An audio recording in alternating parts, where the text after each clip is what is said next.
Wonderful. Thanks again for being here, everybody. For those who are watching along at home, hello, I'm Dr. Amanda Dye. I'm the Director of Advising and Programs at Beyond Barnard. I think I know most folks who are here and or viewing this presentation, but thanks for joining me for my second workshop on writing for this spring semester, where we're going to be talking about revision, particularly with respect to the personal statement process. So I'm going to jump on in and tell you a little bit about what I hope to accomplish today. First, to talk a little bit about what happens once you have a draft of your statement. No matter how rough a version it is, what are the next steps that you can take? We'll talk a little bit about revision techniques. I have several that I'm going to talk you all through. Some of them are a little bit tough to do in the virtual format, so we're going to actually practice with one of them, but the others I'll talk you through and kind of explain what you might look for when you do these techniques on your own. And then at the end of the presentation, we'll talk through tips for strengthening your statement's content and structure, things that I want you all to look out for as you're engaging in the revision process. So, pretty simple agenda, and we'll start with what you do after the first draft. So, congratulations on having a draft. It is definitely one of the hardest parts of the process to actually just get something down on paper. And now you get to do what I think of as the really exciting part, which is to critically evaluate how effective your writing is. I say this really often in my advising with students and alums, but there's no real such thing as a good idea for a personal statement. A personal statement has to be actualized in order for you to really evaluate its goodness or lack thereof. So understanding that what you're trying to do is to get across some ideas in writing, and how effectively you do that is something that you're evaluating through the revision process. So the first thing that I usually recommend to do, especially if you have just recently finished your first full draft, is to just take a break. Not to look at it for a couple of days. It is much easier to spot things that you'd like to change, or to be a little bit more critical of your own work if you give it a little bit of a rest first. And then once you actually do start the process of revising, you should be thinking about a lot of different aspects of the writing. So of course, you should be thinking about the content. Are you happy with what it is that you're sharing with the reader of this essay? You should definitely think about structure. Is the way that you're writing, the way that you're putting ideas together, enabling the reader to follow those ideas clearly, to kind of have a trail through the entire piece of writing? You should be thinking about tone, by which I mean, the kinds of opinions that you're expressing, the way that you're expressing those opinions or beliefs in your writing. Thinking about voice, which is distinct from tone, in that voice is kind of more like, does it sound like you? Is it getting your perspective across? And then finally, grammar, which I have very complex thoughts about that I'll share with you later. So making sure that your writing adheres to particular conventions of written genres is an important thing to do in writing a personal statement. Why is revision challenging? I'm sure you all have thought about that a lot over the past few weeks, especially if you are engaging in writing a personal statement right now. It's a labor-intensive process. It's not something you can do in a day, and evaluating the things that you have done yourself is really hard to do. It's tough for me, it's tough for everybody to be critical of the things that we're writing. And in personal statements, we're often writing about things that are really close to us, things that might have emotional ties, and being able to dispassionately evaluate how effective your writing about those things is can be really challenging. It's a little bit vulnerable to seek feedback. Of course, the uncertainty of how your work is going to be received by the reader. Definitely, you can start feeling stuck sometimes, and like you don't know where to go with the next steps of the essay. And on and on and on, right? Like there are lots of things that are really hard about this process. But my goal today is to help give you some techniques, some things to think about that are going to help you in those places where you get stuck, or where you feel like you're having a hard time evaluating your own work, all of those kinds of things. So with that in mind, I want you to always keep an open mind about the process. Approaching revision from multiple angles is a really good way to think about it, because in the end, your essay is supposed to be an argument for admitting you. So what you want to do at every stage of your revision process is to make sure that you're meeting that goal, and that your essay hopefully will convince the reader that they want to talk to you in person. That is the big main goal here in the application itself, but especially with the personal statement, is that you get across your perspective such that the reader thinks, this person is interesting, I want to invite them for an interview. And so to get started, I want to talk a little bit about exercises that can help you with your revision process. So we're going to do that.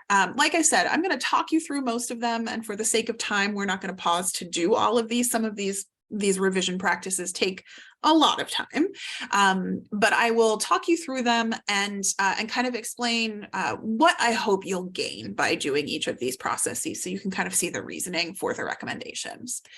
So the first one is one that I'm going to talk you through. We're not actually going to do this because it's a partner exercise and it's tough to do in the virtual format. So sorry. But this is an exercise that I call getting your point across. And what you'll do in this exercise is to find a partner. So if you know somebody else who's applying to professional programs, definitely, get some time with that person, have coffee, and try this exercise out. What you want to do is take turns talking through your essay. So you'll tell the other person what your essay is about without reading the actual text out loud. You give yourself a time clock to do this, just a couple of minutes, and then you switch off, and the other person then tells you what their essay is about. Once you've done that exchange, you'll take a moment to write down keywords from your own essay, things that you think are really important, and then also keywords from your partner's essay. You can kind of do these things together as well. Like if you want to do the talking and write down the key points, and then switch and do the talking again and write down the key points again, that's fine. But basically you need to do those two steps together. And then once you've done the second step of writing down keywords, share your list with each other. And you want to think about how well do those lists match? Does your list for your own essay match what the other person is saying? And does their list for themselves match theirs? You get what I'm trying to say. So thinking about whether or not you and your partner understand the terms that you're using in the same way, if there are differences between the essays. And I think this is a really helpful exercise. So if you want to do this at home, the reasoning that I think for this essay exercise, why it's helpful, is that talking through your essay without just reading the text of it helps you a little bit to assess your comfort with the content, right? So if the other person is hearing what you're trying to say, that's a positive sign, right? That you're kind of getting there effectively. Talking through your essay is also a good way to assess the overall logic and flow. So if you're able to kind of talk through the entire progression of your thoughts as you're presenting them in writing, it can sometimes help you to identify places where things don't make sense. So, if you're kind of moving from one idea to another as you're talking and confusing the other person, that's really important to know. That's something that you want to address in your revision. And then, of course, understanding whether your perspective and the readers, or in this case, your partner's perspective, match based on what it is that you're hoping to get across. The second exercise is one that we're actually going to do. So for this one, you need a copy of your essay and a highlighter, or an electronic copy and some kind of, document reading tool. And so take a minute if you're here with us live, to pull up a copy of your essay, your current version of it, and highlight any sentences in your essay that could have been written by anyone else. This is it'll take a couple of minutes to do, but think about, within the scope of this process of applying to professional programs, what are the sentences that you're using that could come up in other people's essays? And I'm going to pause here so that you all can take a minute to do this exercise.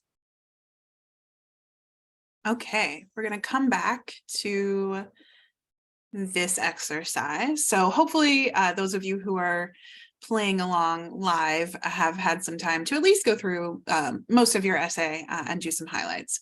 So what's the point of this exercise?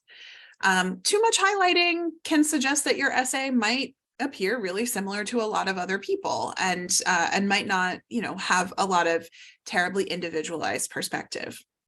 This is an exercise that I use, not to say that there should be no highlighting whatsoever in a successful essay, but for those of you who are noticing that you're kind of highlighting everything, it's a good indication that maybe restructuring your work rather than just changing individual sentences is the best way to go. So thinking about how you can present your ideas in a different way that's more specific to your own perspective is something to consider if you're seeing a ton of highlighting. The next exercise is about structure. So we're not going to do this one live, but I'll talk you through it. This is an exercise where you do what we call creating a reverse outline. So in the margin next to each paragraph or on a separate sheet, basically, you're going to write down the main idea or argument of each paragraph in as few words as possible. So instead of outlining before, you're outlining after it's written and kind of figuring out whether the structure that you've created in your writing is going to make sense. If you're playing along at home and watching this later, you can pause here to do the exercise and then unpause to hear why I suggest it. So for those of us who are here, the reason why I suggest this exercise is because I actually think it's really helpful in a lot of ways. So if you do this exercise and you're finding it hard to come up with a short phrase that summarizes a paragraph, then maybe that paragraph isn't doing a lot for the argument that you're trying to make. If you find yourself creating really long and unwieldy summaries, possibly that paragraph that you're trying to summarize is more than one paragraph in disguise and really needs to be broken apart and structured differently. You can also use this exercise to think about how your main ideas support your goal of getting an interview, of getting someone to think that you're interesting enough to talk to in writing the essay. Doing the reverse outline is also a really good way to think through the order of arguments that you're making or the order in which you're presenting information and make sure that it's logical for somebody who's not doesn't inhabit your own consciousness. And it's a really great way to kind of assess whether your reader is going to have a consistent sense of where you're going. So just along with that notion of making sure that the order in which you're presenting information is logical, you're also checking kind of, does the narrative, the flow of that make sense for the reader? All right, and then one more exercise that I would definitely suggest for anybody really is what I call revisioning. So there are a lot of steps to this one, and it does take a little while. So again, we won't do it, but I'll talk you through it. The first step is to mark up your draft to identify sentences where you think your writing is working really well. Sentences or, groups of sentences that are that you feel really, really strongly about, that you really like what they're getting across to the reader. And then copying those individual sentences or small groups of sentences to another document. For each thing that you copy, free writing for 10 to 15 minutes to use each of those places where your writing is working as a new first sentence. And it's okay if during this free writing, you're kind of moving a field of your original idea, because you could very easily find one that you like more based on kind of the starting with the strongest thoughts. You can repeat this process as many times as you like, and this can help you generate a lot of new material. So this is a really great way to proceed if you're thinking about restructuring your essay or are kind of concerned about how you want to organize the material that you're presenting. This is a really fantastic technique if you are struggling with generating more writing. If you're feeling stuck, take something that you really like and then just start writing about it without kind of thinking exactly where you're going and see where you end up. It's helpful if you're overhauling an essay, or in general, you're thinking you want to restructure the way that you're presenting your arguments. And it also is a really great way to rely on the strength of something that you've got already on paper to help you have a solid basis to move forward. So with all of those exercises in mind, and I definitely do recommend those. And of course, thinking through other techniques that have been helpful to you in revision in the past, I want to talk through some of the things that I encourage applicants to pay close attention to in their revision processes. I think there are a lot of ways that you can improve even very strong writing that you have from the beginning. And I want to make sure that everybody is attending to all the ways in which I'm thinking about revision as, I'm giving comments, et cetera, to people. So the first thing that I want to talk about is content, right? So this is, I think, probably something that comes up really, really often, especially in the drafting process. Does it make sense what I've chosen to write about? And so the things that you want to consider as you are revising an essay and thinking specifically about like what are the themes that you're introducing, the content that's part of this piece of writing, is whether the reader gets a clear picture of why the information you're sharing is relevant. You want to make sure if you're starting out with a story that you're able to analyze that story for the reader so that they understand why it is that you've chosen to share from that particular experience or memory or whatever it is that you're sharing. I also encourage people to think about proportion. How much space in the essay is any given piece of it taking up? And this really is a place where you should be going through paragraph by paragraph and thinking, what each paragraph contributes to the essay, and within paragraphs, what does each sentence contribute? Making sure that you are getting to where you want to go in a concise way, but a way that does not have gaps for the reader. I think this is a tricky thing for writers who are writing about their personal experiences, because it's really easy to skip over something that is, it's second nature to you. It's something that's part of your memories. It's not something that you have to say explicitly for yourself to understand kind of why you think a particular thing. But another individual does need to know more about your thought process, more about the kind of the steps that you're taking to get from A to B. And when you're thinking about, places that you need to make changes, I encourage you to take courage and not be afraid to cut sentences that you like. I think that we often get very used to using particular language to tell our stories. I know that this is true for me when I talk about specific experiences in my life. There are ways that I've grown accustomed to being able to communicate those to other people. And that's not always the best kind of language for a personal statement. So one of the things that I think can be tough for people is that you do sometimes have to be a little bit ruthless and to get rid of ways that you're used to presenting things in favor of presenting it in a way that is best for this specific circumstance. When it comes to content, you also want to think about how your writing is evolving over the course of the actual process of writing. So, whatever your thesis is, whatever point you're trying to get across in the essay, has this evolved during your writing process? And do you still have room for change? Are there places where you might like to tighten it up a little bit or refine it a little bit more? It's always good to reflect on what your reader needs to know or understand in order for whatever it is that you're writing to make sense to them. And this is a place where I really encourage people to think about the specificity and the level of detail in their writing, because you want to use the space that you have, which is not a huge amount of space in a health professions application.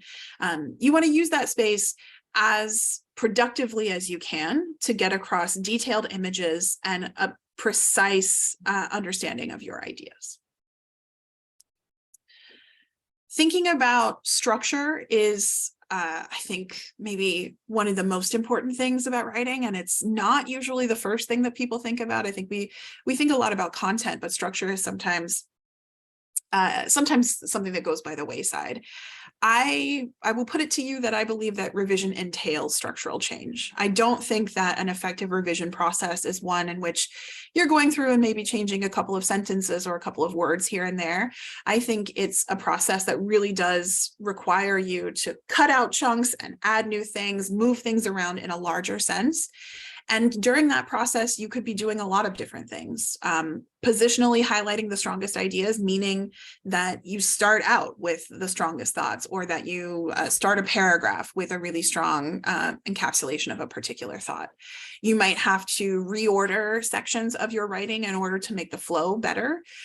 Definitely cutting sections that aren't as necessary to the reader's understanding of your point.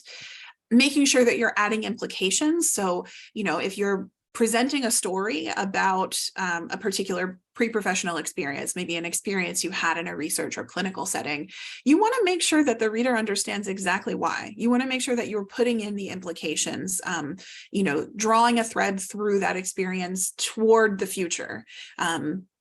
Why is this something that's been important for you? How did that experience really help you to grow in your pre-professional journey? Those kinds of things I think are really, really critical and key.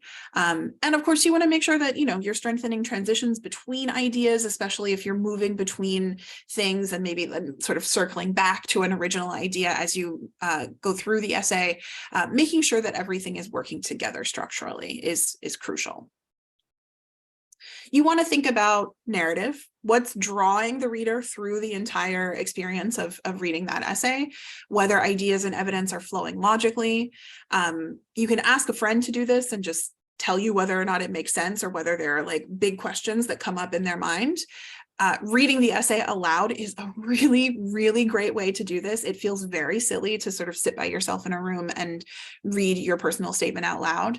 But if there are places where a reader is going to stumble, you can really easily hear those if you're reading out loud.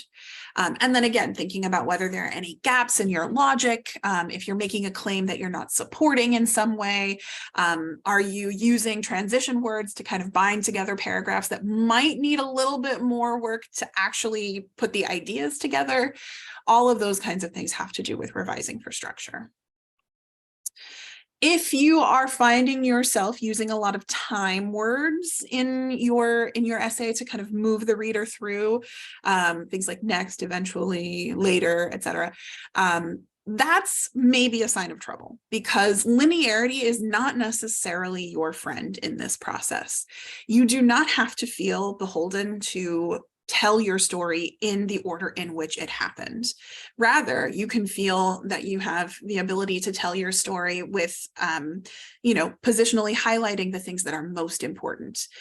You can bring in details without regard to how they happened in real time. And writing in a linear fashion is, I think, it's often the way that we think about our experiences, right? I know that this happened and then it made me think this, and so then I did another thing, etc. But that can feel really impersonal when you're reading it in an essay form. I think that you can allow, sort of the strength of your feelings about particular experiences to help you understand when those are experiences that need to be highlighted in the essay. And remember that you can't include everything. There is going to be so much more that you could potentially say than whatever it is that makes it into your personal statement. And remembering that you can't include everything is a really important way to release yourself from the burden of telling your story in a linear order, right? There are going to be gaps. You just will not be able to put in every piece of information. And for that reason, letting go of kind of telling your story in a very sort of linear fashion is a really important thing to do. If you're using a lot of list words, additionally, also all that sort of stuff, you could be getting to a point where you're doing what I call the prose CV, where you're just kind of talking about different experiences and not necessarily giving the reader a sense of your perspective. And that's really something that you want to avoid in the personal statement. You'll hear me say this a lot, but different pieces of the application have to work together in tandem. And the work and activity section, or experiences section, depending on what application you're filling out, that's the place where you're going to be expected to talk about your experiences, to write about your experiences. That's the place where you're going to be expected to include details about what you did, what you learned, all that sort of stuff with respect to each specific experience. You do not need to do that in the personal statement. You should not plan to do that in the personal statement. Your personal statement could include reflections on things that happened in an activity that appears in your list of activities, but it's not the place where you're providing, the sort of specific information about goals and accomplishments and all of that sort of stuff within the context of that activity. So keeping in mind that you want to edit down and you want to make sure that you are kind of structurally creating interest for the reader, but then also shepherding the reader through what you're writing. When it comes to tone, if you are writing about something, maybe your particular experiences within a healthcare system or a particular issue within the fields that you are really interested in addressing within your career, you want to think about what you're saying about those things. If you're sharing opinions, making sure that they're fact-based and that they're well-reasoned. They don't have to be opinions that everybody would agree with, but they do have to be well-reasoned. If you are talking about experiences, are you extrapolating appropriately there? Are you making really, really grand pronouncements, or are you making, kind of conclusions that are within the scope of what you've actually seen, remembering that you haven't yet seen it all, right? Like your experience is probably not anywhere close to what the experience of the folks who are reading your applications will be. If you're talking about experiences that were negative at the time that you experienced them, maybe, a difficult situation with a family member who was ill, that this is the kind of thing that comes up a lot. I think when you are describing a situation that could be construed as negative, making sure that you're not using your essay to assign blame, but rather you're thinking about sharing that story from the perspective of how it's helped you to understand what can be improved, what are solutions that you'd like to pursue in your career. And of course, you want to think about the way that you're expressing ideas in terms of the words that you're choosing to use. Take care with your word choice. It does not need to all be, really $5 words. Using the revision process to kind of pull back some of your thesaurus stuff is a really helpful process. In the end, you want to appear to be a smart person, but a very human person, someone who's approachable, someone who can have a conversation. When we're thinking about voice, again, it's so important to make sure that it sounds like you. And this is a place where readers who know you really well are helpful. If it's a close friend or, a parent or somebody else who's just close to you in your life who can read your writing and say, yep, absolutely, that makes sense to me. Like, that's you. I hear you in that. That's a really positive thing, because of course the person at the medical school or the dental school who's reading your essay is not going to know you, but you want them to think that they do from this essay. You want them to, if they invite you to interview, to say after they've spoken to you in person, all of this makes sense together. I can see that the person that I met is the same person who wrote this essay. You also want to think in terms of voice, whether or not you're connecting with your intended readership. Are you connecting with admissions personnel? And to assess that, it's really helpful to ask yourself, what are the questions that somebody who reads this essay might have for you or about you in your experience? Because those are the kinds of questions that motivate people to make offers for interviews. And so I don't think that the goal of the essay is that there should be no questions. The goal of the essay is that there should be interesting questions based on reading this document. When we're thinking about things like grammar, it's not my favorite thing in the world to talk about, because as some of you know, I spent a lot of my early life as a linguist professionally, and what linguists call grammar and what most other people call grammar are really different things. From my perspective as a recovering linguist, grammar is a set of conventions. Prescriptive grammar is what we talk about when it's, you shouldn't have a preposition at the end of a sentence, or split infinitives, or all of those kinds of things. I'm, much more interested in descriptive grammar, which is how people actually use language, how people actually communicate. But prescriptive conventions are things that we do want to pay attention to because many readers care about those things. I do want to say that from my perspective, writing or speech that conforms to prescriptive conventions is not objectively better than writing or speech that doesn't. And if you're a person who's who doesn't feel super comfortable with what is proper English or those kinds of things, I'm not in any way meaning to insinuate that there's something wrong with the way that you're writing.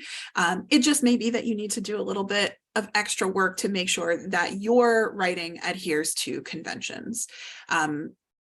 Standard English, it's an idealization. It's the stuff that's in grammar books, the stuff that's in all of these websites about best practices in writing in English. It's an idealization that doesn't necessarily reflect anyone's actual use of language. But at the end of the day, many of the people who read your essay, probably most of the people who read your essay, aren't going to be linguists who share my perspective. And so the advice that I give you comes from the point of view of helping you understand what it means to appeal to your audience. So with that in mind, things that people get fussy about that I will encourage you to pay attention to in your writing are, with respect to verbs, making sure subjects and verb agree, that you're using a consistent tense throughout the course of your essay, looking for sentence fragments, making sure that all of the sentences you're using are complete, giving objects to prepositions, making sure that pronoun and antecedent relationships make sense. So if you're using a pronoun, does the reader know what it's referring to? The difference between who and whom, less and fewer, and other kinds of quantification, contractions and possessives, making sure that everything there is kind of conforming to typical standards. It's super boring, but you want to also review your punctuation because people can get super snippy about that. And that's usually the last part of the editing process. With respect to punctuation, I am going to tell you, my secret to success in life is that you just be consistent in what you're using. I don't think that anyone really truly knows all of the rules for things that you're supposed to do, but my suggestions are using dashes for asides, commas for places where there are natural pauses, colons that introduce lists or new material, and then semicolons for joining related material. If you're unsure about what to do, you're in good company. This is pretty much most people, but there are tons of resources online for help, many style guides, if you are, feeling like you want some additional grounding in these kinds of things. But as I said, if you pick a convention and stick with it throughout your essay, that's probably the most important thing. So to wrap up my comments, and then we'll open it up for questions. Just general tips. Give yourself plenty of time to do this. I scheduled this workshop pretty early in the semester to try to encourage people to use the time that they have before the applications open to really take your essays through several rounds of revision. Revision is nonlinear. You might revise one piece of an essay and be happy with it, but then not happy with another part and kind of have to go back in a cyclical sense. It's a gradual process. You want to give yourself time to reflect on changes that you're making. It's absolutely a frustrating process because it takes time, because it is not something that you can do in a really, a quick, discrete way. And so if you're getting stuck on one part of an essay, just put a pin in it. Go somewhere else, try working on another part. And then once you feel happy with that part, go back to the part that you were stuck on and think about whether the changes that you've made elsewhere in the essay help you to make other changes in the places where you've been stuck before. Take breaks between your drafts. Give yourself at least a few days once you finish a draft before you take it back to a round of reviewing. And getting feedback from people who know you really well and people who don't necessarily know you that well can be very, very helpful in this process. I do have another writing workshop that's going to come up next month. Near the end of March, we're going to be doing a workshop on writing for health professions applications, focusing specifically on the experiences. So in that workshop, I'm going to talk about more about that contrast between what the personal statement is intended to achieve and what your work and experiences or work and activities or whatever the section is called. It differs depending on the application service. So the differences between the personal statement and your your list of activities and you're writing about those things. There's also a link here, and I will share these slides by email with everyone who's on the committee application list of resources for writers that come from the Writing Fellows. But there are also tons of other style guides and resources out there that can be helpful. All right, so with that, I'm just going to stop sharing my slides and bring it back to the group. Please do feel free to let me know if you have questions.